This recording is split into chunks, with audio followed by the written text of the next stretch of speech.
Hoje a gente vai falar de alguns filmes aqui que são clássicos, na minha opinião, essenciais. Talvez você tenha assistido todos eles, o que é uma coisa muito boa, mas tem muita gente que tem aquela preguicinha de assistir, né? Ou então joga aquele caô quando tá em grupo com o pessoal, fala, não, assistir é bom, ou não, esse filme dá sono, é ruim, sem nem ter assistido. Aí você pode me perguntar, Lucas, mas é obrigatório? Eu tenho que ver esses filmes, né, para ser um amante do cinema, da série?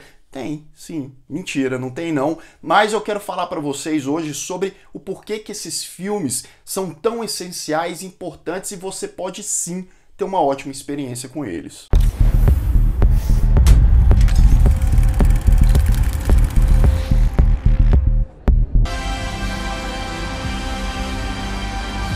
Sejam todos muito bem-vindos a mais um Refúgio Cult, meus amigos. Apertem os cintos que hoje a gente vai falar de clássicos aí essenciais. Cada um desses filmes aqui você pode ter certeza que influenciaram vários e vários outros filmes, mas que muita gente fala, não quero ver isso não vou perder tempo. E um detalhe importante, todos esses filmes aqui, pelo menos 5 deles, são filmes muito grandes. Então você vê que geralmente, quando o filme tem lá 2 horas, 2 horas e meia, 3 horas, já desanima o pessoal. Vou tentar te convencer aqui e depois você vai me falar se valeu a pena ou não assistir, dar uma chance para esses filmes. Se você ainda não me segue lá no Instagram, me siga lá, @LucasTegaemaia, para mais novidades sobre cinema, séries de TV e sobre o canal também. Primeiro da nossa lista, um épico de ficção científica, amado por uns, odiado por outros, de maneira compreensível, que é 2001, Uma Odisseia no Espaço. Lucas, você ama esse filme? Amo demais e eu vou falar por quê. Esse filme é lá de 1968, né? Stanley Kubrick no auge da sua carreira, adaptando aí um conto do Arthur C. Clarke, que inclusive tanto Kubrick quanto Arthur C. Clarke foram responsáveis por esse roteiro, tiveram muito domínio aqui, é uma obra totalmente kubrickiana. Tem muita contemplação, divagação, e aí o que eu acho mais interessante de 2001, sim, é um filme gigantesco, ele tem ali 2 horas e 40 e poucos de duração, quase 3 horas, né? Muita gente brinca aí na internet, esse filme é ótimo para dormir. Talvez tudo bem, e se ele for mesmo, né? Porque ele tem cenas ali mais longas, né? Cenas ali mais atmosféricas, e é um filme que trata muito sobre o existencialismo, fazendo um paralelo entre os primatas, né, há milhões e milhões de anos, com a tecnologia, com o futuro, inclusive a imaginação lá da década de 60, imaginando nos dias, digamos, atuais. Você vê que tem muita coisa diferente, o que me faz lembrar, né, o quão mágico é o cinema, porque se hoje a gente produzir um filme que se passa há 40, 50 anos, como vai ser daqui a 40, 50 anos? A gente vai acertar muita coisa, a gente vai errar muita coisa. Então, rever ou assistir 2001 é um exercício muito interessante. Por isso, já lá no final da década de 60, tinha aquele lance do embate entre o ser humano e a máquina, a tecnologia, né? O HAL 9000, que é um personagem magnífico, né? Tomando a sua forma. Sem contar toda a filosofia, as mensagens, reflexões, o filme é um espetáculo visual. Lucas, mas eu já vi tanta coisa parecida. Sim, claro, justamente porque foi inspirado muito em 2001, Uma Odisseia no Espaço. Você pode ter certeza que Star Wars tirou muitos conceitos dali, entre muitas outras obras. Não é à toa que o filme levou na época o Oscar de melhores efeitos especiais, um filme bem marcante e importante. Do you mind if I ask you a personal question? Domingão em família, vamos botar aí antes da pandemia. Você tá ali no churrascão em família, seu tio fala, eu amo o Poderoso Chefão, é um filmaço e tal. Você fala pra ele, tio, eu tenho um pouco de preguiça, é um filme ali de 3 horas, né? Todo mundo à sua volta começa a apontar pra você, é um absurdo, mas como assim você nunca viu o Poderoso Chefão? E você fica daquele jeito e se perguntando, mas será que todo mundo viu o Poderoso Chefão também, hein? Esse povo, não sei não. Pois é, isso acontece muito, tá? É um clássico absoluto de 1972, premiado pra caramba, e é um filmaço do Francis Ford Coppola. É um filme que, na minha opinião, ele consegue construir uma cultura familiar, no caso dos Corleone, de maneira muito intimista, interessante. tem começo, meio e fim em termos daqueles conflitos, daqueles personagens. Lucas tem as continuações, tem, né, com abordagens aí, digamos, diferenciadas. Eu gosto demais do segundo filme também, que é uma obra-prima também, é um filme gigantesco. Terceiro filme ali, né, tem os seus problemas, já sabemos disso. Mas aqui o que é o diferencial, Lucas? Você tem aquela família que de longe, bem de longe, parece uma família tradicional. Então ali na festinha de casamento, né, e logo você vê a influência, o poder, a marra de Dom Vito Corleone feito magistralmente pelo Marlon Brando. Marlon Brando totalmente transformado, né, não só fisicamente, a sua maquiagem, mas nos trejeitos, né, no maneirismo, na forma como ele fala, que é um personagem que ficou marcado aí para a história do cinema. Daqui 40, 50, 100 anos vão falar ainda de Dom Vito Corleone. E não só o trabalho magnífico do Marlon Brando, você também tem o jovem Al Pacino, você tem Robert Duvall, você tem James Caan, você tem uma trilha sonora marcante demais, você tem traição, busca pelo poder, arrogância, egoísmo, herança familiar. Então esquece um pouco que todo mundo já falou para você assistir o Poderoso Chefão, inclusive que eu tô te falando, vai lá despretensiosamente, uma tarde que você tá livre, assiste se você ainda não assistiu, depois me conta o que você achou, ó, filmaço. Responsible for other people. Terceiro da lista a gente vai de Akira Kurosawa, um dos seus grandíssimos clássicos, talvez o mais famoso do Kurosawa. Ainda quero fazer especial aqui do Kurosawa, que eu gosto muito, preciso rever muito dos filmes dele, que é Os Sete Samurais, né? Um filme que esse aqui é escancarado, né? Ele inspirou muitas obras, inclusive muitas obras que talvez sejam mais conhecidas do que o próprio Os Sete Samurais, que é o quê? Sete Homens e um Destino, o Faroeste e tal, você provavelmente já ouviu falar, seu pai já falou para você.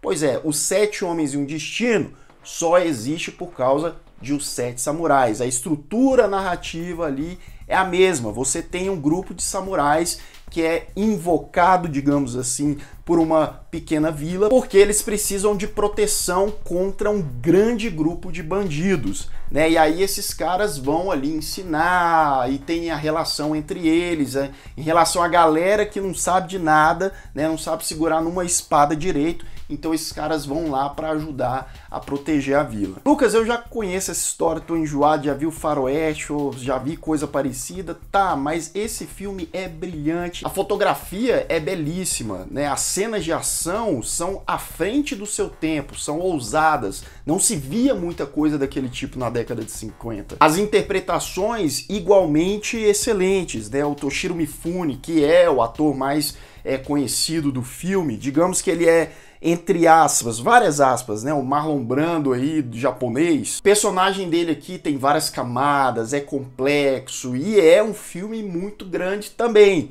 Tá? A versão original dele tem quase 3 horas e meia, mais de uma aventura que vale cada segundo desbravar. Tem momentos mais lentos? Tem sim, mas a beleza, a densidade da história, a poesia que tá ali dentro vale a pena demais. Bem, o quarto de hoje, todo mundo ouviu falar desse filme várias vezes, mas com certeza aí vamos botar quase metade pelo menos ainda não assistiu, que é Taxi Driver. É lá de 1976, do nosso queridíssimo Martin Scorsese. Taxi Driver, diferente dos outros dessa lista, ele não é um filme gigantesco, né? Ele tem quase 2 horas de duração, ainda assim, né, é um pouco acima da média que a gente costuma ver aí, 1h30, 1h40 de filme. Conhecem-se muito cenas, falas, né, Are you talking to me, are you talking to me, mas, né, enfim, não deram uma chance ainda, e é um filme espetacular, é um filme que fala muito sobre a solidão, sobre o caos da sociedade, sobre como um indivíduo afundado dentro dos seus próprios conceitos, da sua própria cabeça, pode ali ficar à beira de um caminho sem volta, né? E é mais ou menos isso que o personagem do Travis, né, passa no decorrer de Taxi Driver, né, e é um motorista de táxi, um cara que tá ali, ó, em contato com o cotidiano o tempo todo, com várias pessoas, né, tem a personagem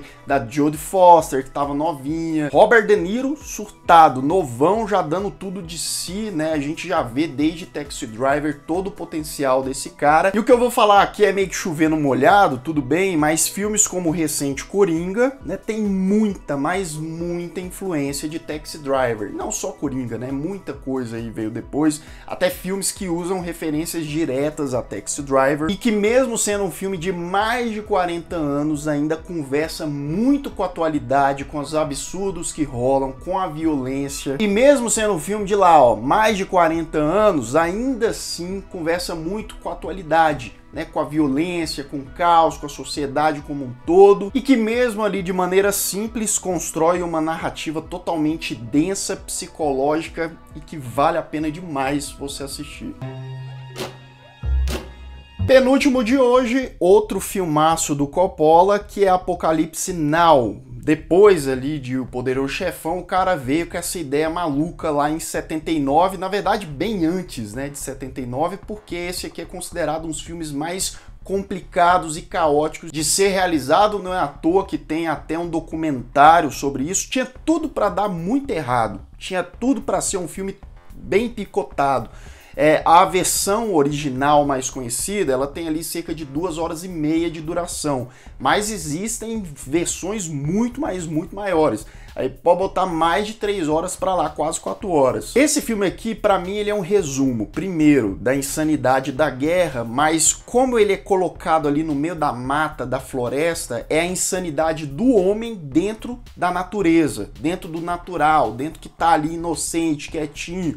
E a gente leva esse caos para lá. E isso é muito bem estabelecido nesse filme, de maneira claustrofóbica mesmo, de maneira que tem muitos personagens ali que você tem medo, né? Desde o protagonista feito pelo Martin Sheen, o Willard, até o antagonista aqui, feito pelo Marlon Brando, que tem ali a sua ponta, né, por conta dos problemas de bastidores aí, mas que ainda assim consegue ter aquela presença. O Coppola soube administrar muito bem a participação do Marlon Brando. Facilmente um dos meus filmes de guerra favoritos de todos os tempos. Se você gosta de filmes de guerra, de ação, ou que trabalham muito com a história, você que nunca assistiu, ou até quem quer rever, pega uma noite, você tá de boa, né, bota o som mais alto, porque a trilha sonora, os efeitos sonoros desse filme são impecáveis, e embarque nessa, porque esse filme aqui é genial demais.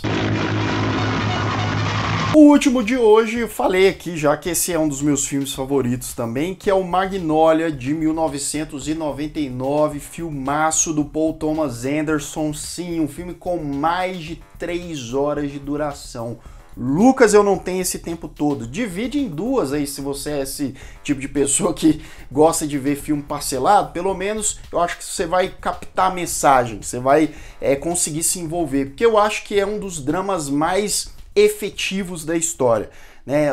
São 9 personagens com tramas separadas, mas que são interligadas. Já vi isso várias vezes, etc, etc. Sim, mas eu acho que não como Magnolia faz. Não com essa profundidade aqui, com as mensagens, com a intensidade de cada um dos personagens, que possuem muitas características, né? E aquele tipo de filme que você vai assistindo ele todo, você vai acompanhando um personagem, e aí você fala, nossa, então esse personagem tem ligação com esse por causa disso. E o filme não só surpreende por toda essa organização e complexidade da sua história que se unifica aí, como também pelas interpretações excelentes. Você tem aqui o Tom Cruise tá excepcional, Julianne Moore, nosso saudoso Philip Seymour Hoffman tá aqui. E como não poderia deixar de ser, o filme também tem aqueles momentos surpreendentes, o que tá acontecendo, o que isso quer dizer. Tem muita gente que nem entende ainda o que aqueles momentos ali surreais querem dizer, mas enfim, um filme super simbólico